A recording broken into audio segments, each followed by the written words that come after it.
आपको संधि पढ़ाएंगे तो सिलेबस में सब व्याकरण में संधि ही संधि संस्कृत व्याकरण में 4 नंबर का आता है सिलेबस के हिसाब से। तो आप संधि में पढ़ेंगे संधि कहते किसे हैं कि दो अत्यंत संयोगी वर्णों के मेल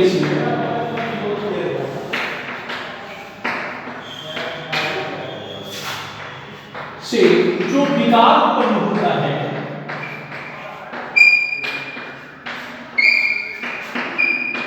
होता है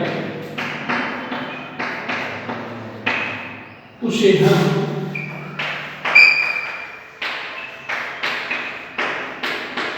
संधि कहते हैं। संधि कहते हैं। इसके 3 भेद होते हैं।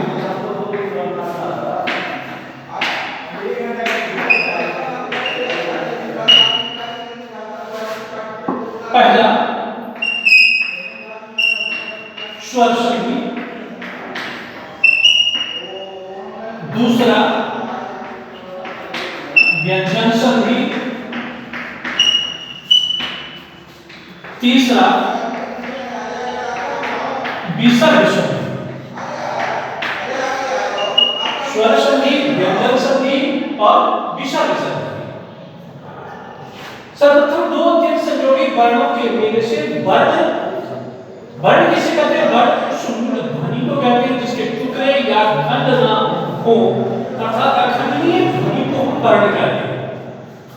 वर्ण के 2 भेद होते हैं, स्वर वर्ण, दूसरा व्यंजन वर्ण।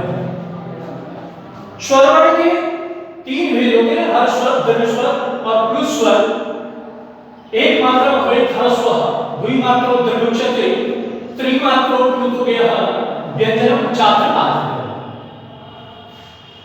तो सर्वप्रथम स्वर संधि में ये संधि के 3 भेद हुए। उसमें स्वर संधि में को लेकर सबसे पहले अपने एक्सप्लेन करेंगे स्वर संधि।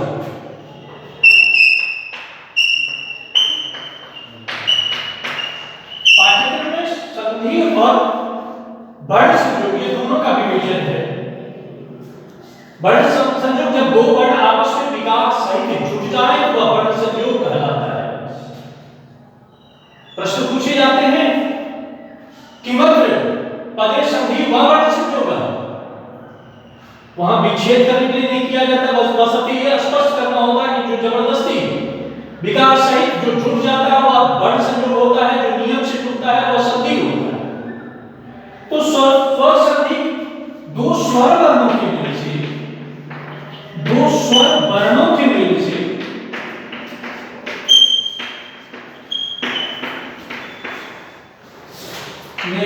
जो विकार उत्पन्न होता है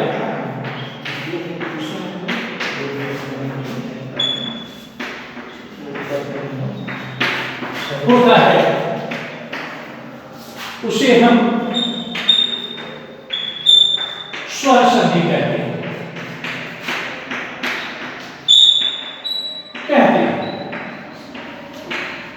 इसके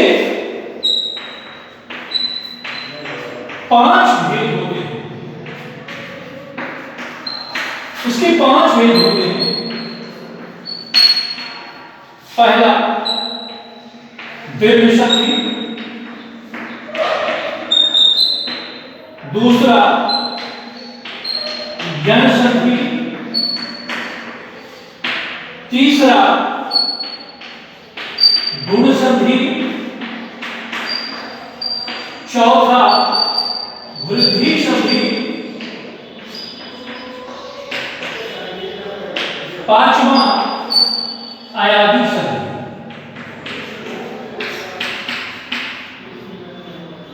आयादी संधि ये स्वर संधि के 5 भेद हैं। इसके अतिरिक्त अपवाद है पूर्वरूप संधि और प्रगति संधि। अब सर्वप्रथम ये 5 जो भेद हैं उसका हम क्रमशः एक्सप्लेन करेंगे, क्रमशः विवेचन करेंगे। अब ध्यान से देखेंगे,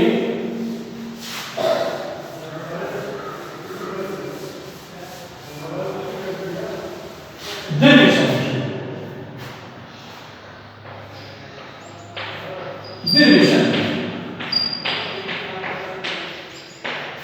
अतः सवर्णी दीर्घ, अतः सवर्णी दीर्घ अर्थात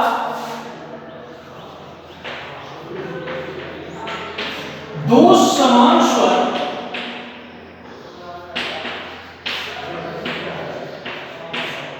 मिलने से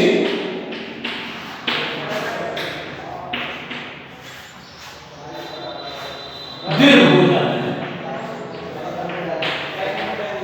दो समान स्वर मिलने से दीर्घ हो जाता है। सवर्णी दीर्घ। अब प्रत्याहार के अंतर्गत आते हैं। अब संस्कृत संस्कृत के भाग पेज नंबर 2 को पलट के देखेंगे। प्रत्याहार के नीचे अब प्रत्याहार आएंगे जिसमें 5 स्वर होंगे। अतः सवर्णी दीर्घ अर्थात दो समान स्वर मिलने से दीर्घ हो जाता है। जैसे ओ प्लस ओ इक्वल टू आ, ओ प्लस ओ इक्वल टू आ प्लस आ इक्वल टू आ, ए प्लस ए इक्वल टू ए, हर्षो हर्षु इक्वल टू दीर्घ। यथा जैसे देव प्लस आर्य इक्वल टू देवा। देव प्लस आर्य वो आर्य आ और आ दोनों समान स्वर मिलने से दीर्घ हो जाता है। शिवा प्लस आर्य बराबर शिवाय, यानी दो दीर्घ मिलके दीर्घ हो जाता है। कहने का अभिप्राय ये हुआ कि दो समान स्वर जहां मिलेंगे वहां दीर्घ हो जाएगा। नदी प्लस ईशा इक्वल टू नदीशा। बधू प्लस उत्सव बराबर बधुत्सव। मेरे कहने का अभिप्राय हुआ कि नदी हर्षी ईशा दीर्घी हर्षई और दीर्घी मिलकर दीर्घ हो गया, यानी दो समान स्वर जहां मिले वहां दीर्घ हो जाता है। बधु प्लस उत्सव दोनों हर्ष स्वर मिल करके बधुत्सव में दीर्घ स्वर हो जाता है। अर्थात दो समान स्वर जहां मिल जाएंगे वहां दीर्घ हो जाएगा। यही अतः सवर्णी दीर्घ का व्याख्यान है। नेक्स्ट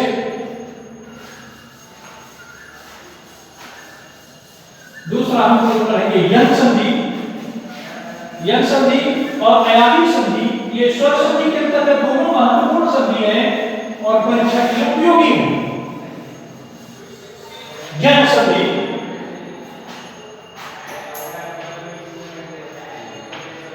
यंग संधि इको यनची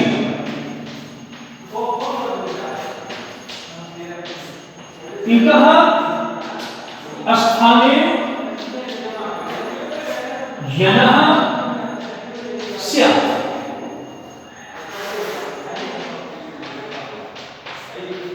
अर्थात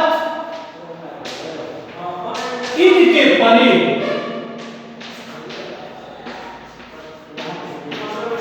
भिन्न स्वर रहे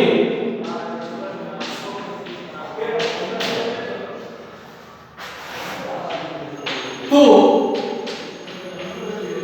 यन हो जाता है। एक और यन आप संस्कृत व्याकरण संस्कृत साहित्य विवेक नंबर सेकंड में आप लोग के देखेंगे ई प्रत्याहार है और यन प्रत्याहार है। ई के अंतर्गत ई उ ऋ 4 वर्ण आते हैं, यन के अंतर्गत य व र 4 वर्ण आते हैं। या पुस्तक पेज नंबर सेकंड में संस्कृत साहित्य नंबर के देखेंगे आप मिल जाएंगे। कि ई अह स्थानीय यनस्या ई के स्थान पर यन हो जाता है। अर्थात ई उ री ली के परे भिन्न स्वर रहे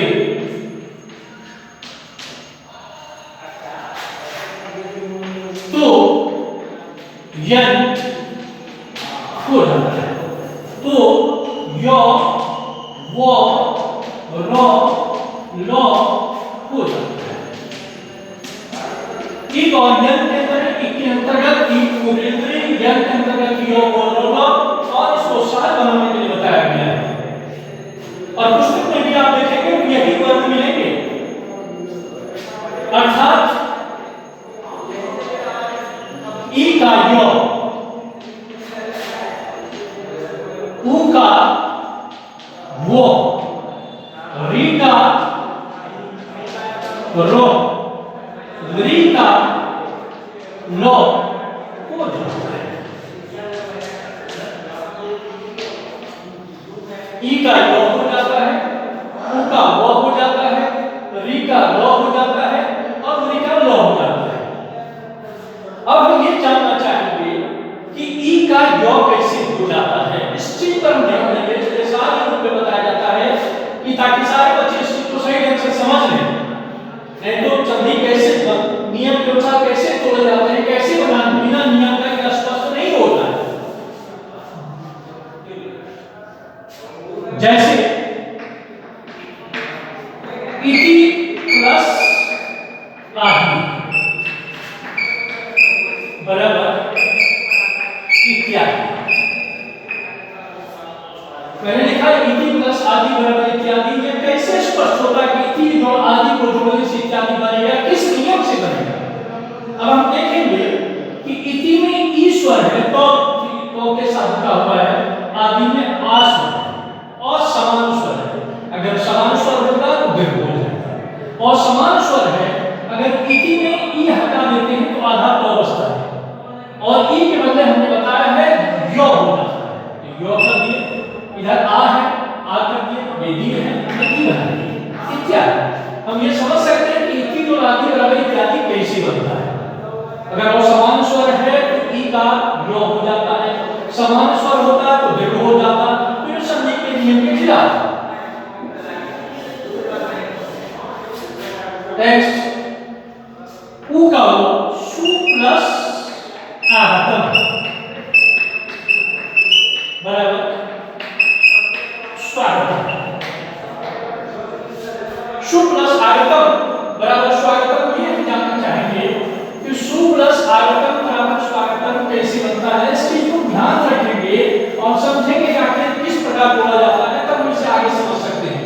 जैसे सु प्लस आगतम में हम ध्यान दिया, ये उ स्वर है, ये आ स्वर है और समान स्वर है।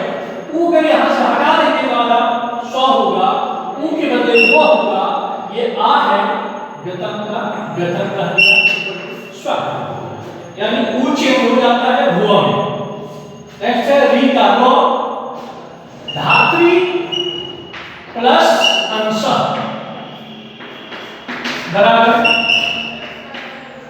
धात्रंश। धात्री में री है, गौरी का री हटाएंगे, आधा तो और री के बदले रो, आधा तो रो में के तो अंश का अंश धात्रंश। लास्ट में री प्लस आकृति, री प्लस आकृति इक्वल टू लाकृति। ये हम जड़ संधि बताए। ई का य कैसे होता है, इति जोड़ा दी। उ का व कैसे होता है, सु जोड़ा आगतम का ये काम किए। री का रो कैसे होता है, तो धात्री जोड़ा अंश धात्रंश। और री का लो कैसे हो जाता है, री प्लस आकृति इक्वल टू लाकृति। ये समान का दो वर्ग